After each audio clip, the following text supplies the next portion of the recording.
Hey guys, let's get more news about Steelers, but first, don't forget to subscribe and leave your like.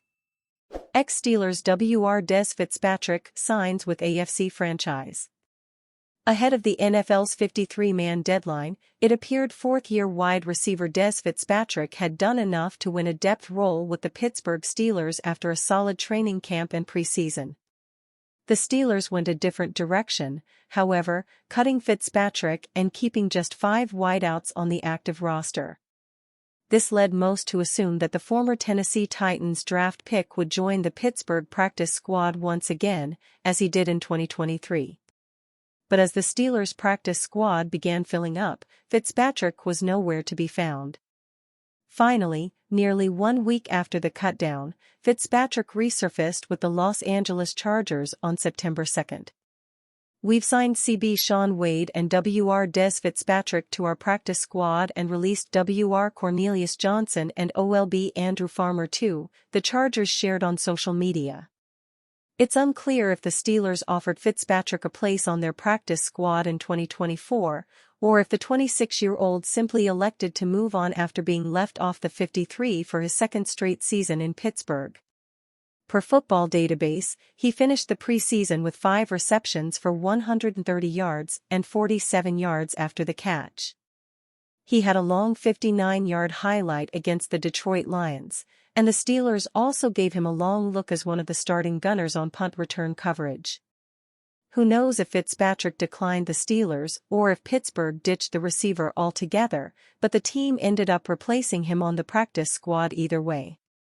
Along with the return of Quez Watkins, the Steelers added Brandon Johnson and Ben Skowronek from outside the organization. The latter is a former core special teamer of the Los Angeles Rams that logged over 560 ST snaps from 2021 through 2023. He's also done fairly well for himself as a wide receiver, with 575 yards and a touchdown through the air over 45 regular season appearances. Johnson has done far less in the special teams department throughout his career, with just 15 snaps in that regard. As a pass-catching option, he's caught 25 of 44 targets for 326 yards and 5 touchdowns over 20 regular season appearances. Although Fitzpatrick did outplay Watkins during the 2024 preseason, it's very possible that the Steelers upgraded on both with Skowronek and Johnson. It wouldn't be shocking if a 6th wide receiver is elevated for Week 1 with Roman Wilson working his way back from injury and a notable lack of WR depth on the roster. While addressing the media on September 3, Steelers head coach Mike Tomlin confirmed that starting left guard Isaac Seumalo will miss Week 1 after his pectoral injury. This absence was expected, although Tomlin did provide an encouraging update on the integral blocker. "Isaac can be described as out this week," the Steelers HC began. Adding, "But we did get good news regarding his pec injury. We'll characterize this as week to week, and we'll see where next week leads us. But really optimistic about his return sooner rather than later." The initial expectation was that Seumalo would miss 1 month of football action, but perhaps he can beat that timeline. Obviously, it's a great sign that the veteran offensive lineman was not placed on the short-term injured reserve. With Seumalo out, it appears Spencer Anderson will get the start at left guard. The 2023 7th-rounder was listed as Seumalo's backup on the team's unofficial Week 1 depth chart, and Tomlin also confirmed that the plan is to roll with Anderson as the next man up versus the Atlanta Falcons. Steelers sign Cam Hayward to 3-year contract in deal that saves more than $9 million against this year's salary cap. The Steelers have signed Pro Bowl defensive tackle Cam Hayward to a new 3-year, $45 million contract that will save the team more than $9 million against the salary cap this season, according to sources. Hayward will be guaranteed $16 million as part of the new deal, an amount that represents what he was scheduled to earn in base salary in 2024. That salary was converted into the form of a signing bonus. Hayward, who enters his 14th season with the team, was in the final year of a 5-year, $65.6 million deal he signed in 2020. At 35, he was already the highest-paid interior defensive lineman over the age of 31 in the NFL. The Steelers have an unofficial policy of not negotiating contracts once the regular season begins. They also hope to sign Pat Freiermuth, the lowest-paid starting tight end in the league, to a new deal before Sunday's game in Atlanta. Freiermuth is now in the final year of his 4-year rookie contract and will be an unrestricted free agent at the end of the season. Hayward has said all along he would like to finish his career with the Steelers, who drafted him in the first round in 2011. But he also said he wanted to play several more years and was willing to go somewhere else if the Steelers didn't give him a new contract. Hayward is coming off an injury-plagued season hampered by groin and knee issues, but he said he is fully recovered and ready to regain the form that made him a 6-time Pro Bowl selection and 3-time All-Pro. He did not appear in any of the Steelers' 3 preseason games because the Steelers wanted to save him for the regular season. Hayward played 11 games in 2023, totaling 25 tackles, 6 tackles for losses, 2 sacks, and a pass deflection. The 6'5", 295-pound defensive lineman has played all 194 of his NFL career games in Pittsburgh since being selected by the Steelers with the 31st overall pick in the 2011 draft.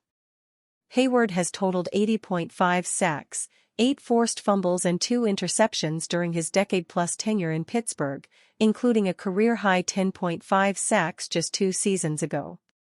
He registered 20.5 sacks combined in 2021 and 2022 before injuries derailed his 2023 campaign. Patrick Peterson willing to take a phone call but return to football still up in the air. If there is one position on the Pittsburgh Steelers roster that is dangerously thin, it would be slot corner. On the initial depth chart, undrafted rookie Beanie Bishop Jr. was the only slot listed. They also have Thomas Graham Jr. on the practice squad, but they would need to elevate him on Saturday for him to be able to play, and they can only elevate him 3 times from the practice squad before having to sign him to the 53-man roster if they need him to play. One option discussed for a few months now is the return of veteran CB Patrick Peterson.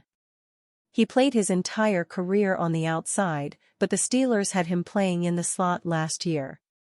It wouldn't be the best option, as he was definitely showing his age in 2023, but it would be a veteran option who knows the defense that could provide some versatility and depth. Peterson appeared on NFL Network's The Insiders on Tuesday evening. He was asked if he plans to return to the football field or continue his life's work as an on-air television talent. That question is still up in the air because I am willing to take a phone call, but I'm here with you guys right now, Peterson said. So I'm kind of in between both worlds right now.